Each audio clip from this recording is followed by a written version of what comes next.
It was the summer of 2006.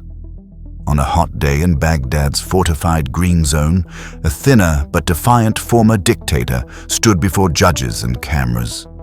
He was 69, his voice hoarse from a recent hunger strike. Yet the fire in his eyes remained.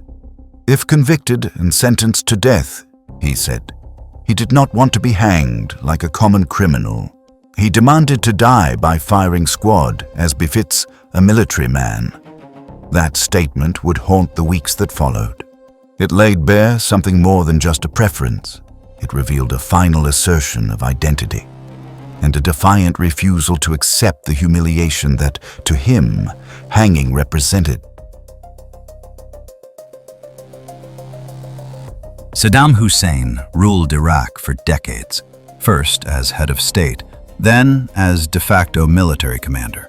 When he rose to power in 1979, he soon assumed command over the Iraqi armed forces. But by 2006, after an invasion, capture, and a long trial, he had been stripped of all titles, power, and privilege. By asking for a firing squad, Saddam was trying, in his final hours, to resurrect that identity. To him, a commander-in-chief, execution by gunfire was more fitting. Hanging?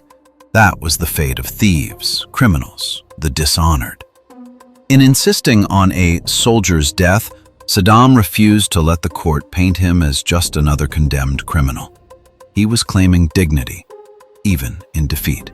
From his perspective, this was about honor, about legacy, and perhaps about refusing the narrative of humiliation that his captors and the new Iraqi state sought to impose. The request was made publicly during a tense court appearance.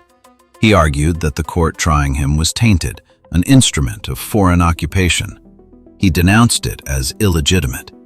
He pointed at the judges, his finger raised.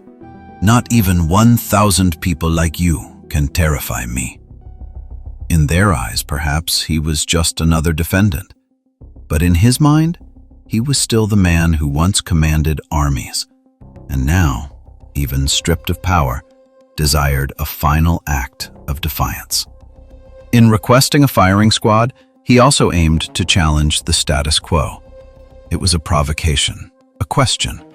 You say I am a criminal, then kill me like a soldier. Don't hang me like a dog. But the court refused. Under Iraqi law at the time, executions were carried out by hanging. No exceptions. His preference, his final wish, was denied.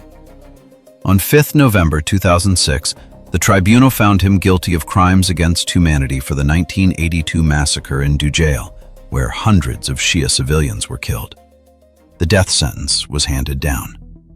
Hanging. To Saddam, this verdict must have felt like a final stripping away, not just of his life, but of his dignity, his identity, his story. To understand why Saddam cared so much about the method of execution, one must understand symbolism. Hanging, in Iraq's judicial system, belonged to common criminals, thieves, murderers, people judged and condemned by the state. It carried shame, ignominy, loss of honor. Execution by firing squad, by contrast, is historically linked to military discipline, martial honor, soldiers dying on the battlefield, or after a verdict of honor in war or rebellion.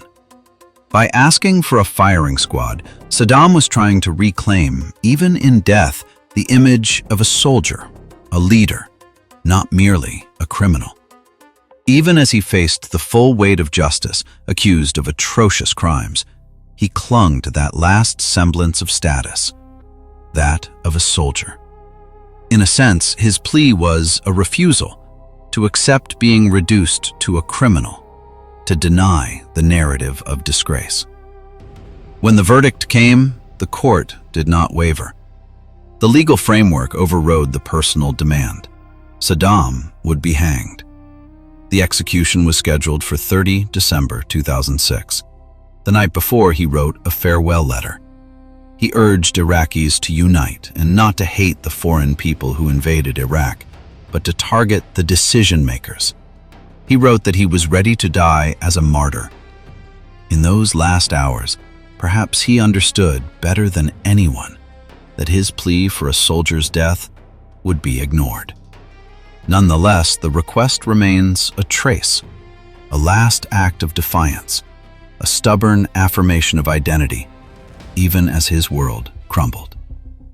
The execution, by hanging, went ahead. The choice of method may seem bureaucratic, technical, but for Saddam Hussein, it carried bigger weight. It wasn't just about the moment of death.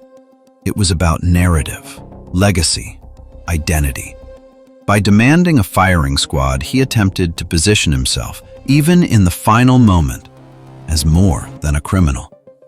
He sought respect from his enemies, a recognition of his past command, a reconciling of dignity with the end. The court's refusal and its ultimate verdict rejected that claim. In their eyes, he was no longer a soldier. He was a condemned man, judged guilty by law. Yet, even as the rope was placed around his neck, the memory of that demand lingers, a last flicker of defiance, a final whisper from a man who once held power, who demanded to die not as a criminal, but as a soldier. In the end, the execution might have silenced him, but it could not erase the echo of his last words. Shoot me. Don't hang me. I'm a military man. If you want to kill me, shoot me. Don't hang me like any other criminal.